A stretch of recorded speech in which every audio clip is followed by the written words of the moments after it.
Hora de conversar com Juliana Rosa. Juliana, na sexta-feira passada, entrevistou o ministro da Fazenda, Fernando Haddad, com exclusividade. E aí o Haddad, ele não usou a frase, não usou o termo, mas meio que a fala dele remeteu à marolinha do Lula, na época da crise mundial, né? O Haddad basicamente disse que o tarifaço vai ser uma marolinha para o Brasil. Ju, bom dia para você. Ele acha que impacta, mas impacta pouco. Megali, bom dia para você, bom dia para Sheila, Carlinha, bom dia para o nosso ouvinte. Eu perguntei, obviamente, se o mundo tiver uma recessão, o Brasil sofre, e aí ele logo interrompe e fala assim, não, mas sofre menos.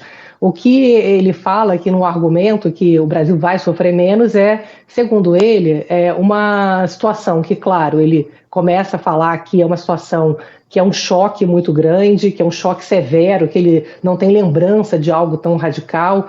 Ele usa aquele termo do que o presidente Lula já usou, falando que é um cavalo de pau num transatlântico, mas ele fala, olha, a China é o alvo principal.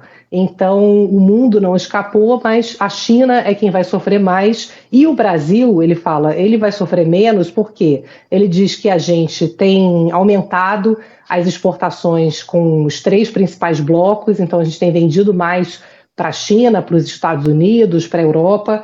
Ele cita acordos bilaterais com a China, com o Sudeste Asiático, a gente vem vendendo mais, fazendo novos acordos comerciais. Ele acha que o acordo com a União Europeia e o Mercosul vai ser acelerado, diz que o Brasil tem reservas robustas, que isso cria um colchão para o país ser menos afetado. A gente separou um trechinho sobre esse impacto aí na economia brasileira dessa guerra tarifária. Vamos ouvir.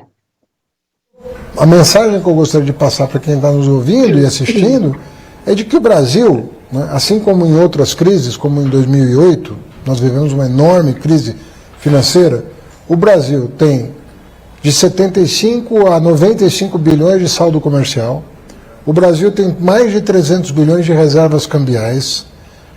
O Brasil tem comércio com o mundo inteiro, só abre mercados. Desde que o presidente Lula inaugurou seu mandato, nós abrimos centenas de mercados para produtos brasileiros.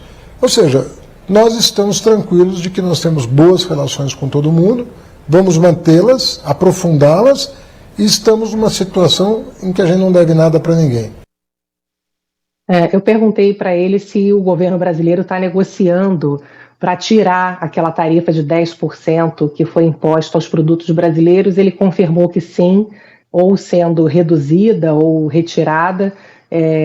Perguntei quanto que o Brasil pode crescer esse ano. Ele mantém a previsão de crescimento em torno de 2,5%, ou seja, ele espera algo realmente marginal. Megali, como você falou ali, não espera que haja um impacto muito grande, porque a previsão já era 2,5%, a previsão do mercado financeiro está mais em torno de 2%, mas o que a gente vê é que o impacto pode vir mais pelo lado da inflação do que pelo crescimento esse ano. Por isso que eu perguntei e falei para ele, ministro, assim como eu vou te perguntar, o que mais eu ouço de pergunta é para onde vai o dólar. Ele fala que, logicamente, o dólar era para desvalorizar, mas como ele vê com um ambiente que tem muita incerteza, ele fala, a gente precisa primeiro ter uma situação onde haja um mínimo de previsibilidade. Então ele acha que se a situação tiver um pouco mais previsível, a tendência é o dólar baixar, mas não dá para saber ainda.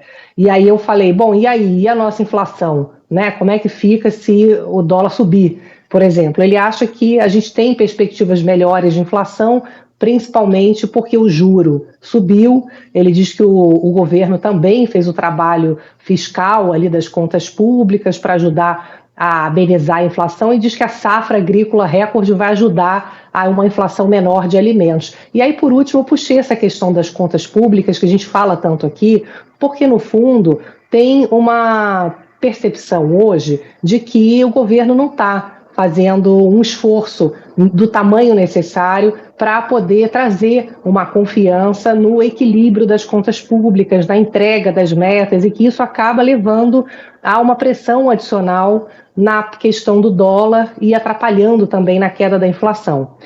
E aí o que ele diz aí especificamente sobre, por exemplo, medidas que o governo vem tomando que trazem esse ambiente de preocupação com o equilíbrio das contas, há o projeto do imposto de renda, que isenta de imposto de renda, pela proposta do governo, quem recebe até R$ 5.000. E a preocupação hoje é que o Congresso aprove a isenção do imposto de renda para quem recebe até 5 mil e não aprove a compensação, que é cobrar de quem ganha mais e, com isso, não ter nenhum desequilíbrio adicional nas contas do governo. E ele fala que isso não vai acontecer porque foi feito um acordo com o Congresso e que o Congresso não vai aprovar um aumento de despesa sem ter uma compensação. Aí eu falei, bom, mas é risco zero? Ele falou, não, risco zero não. Não, sem risco não. Enfim, ele fala que é um acordo e que o Congresso não vai fazer isso. No fundo, Megali, Sheila, Carla, a gente tem uma situação, você viu hoje nos jornais, que o governo está pagando mais para financiar sua dívida.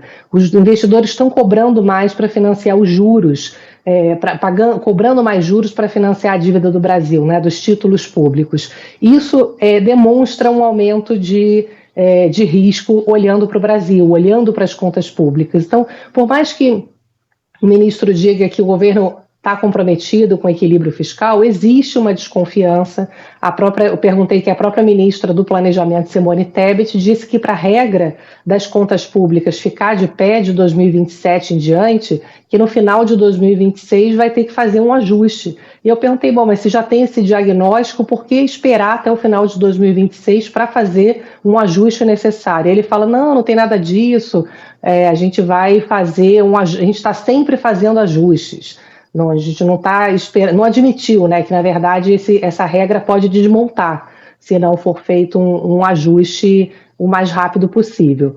Enfim, no fundo a gente tem aí uma situação onde o Brasil é visto como um país que é menos afetado do que o mundo, mas claro que a gente é afetado se o mundo entra numa situação dramática aí que a gente não tem noção aonde que isso vai dar em termos de impacto econômico, né?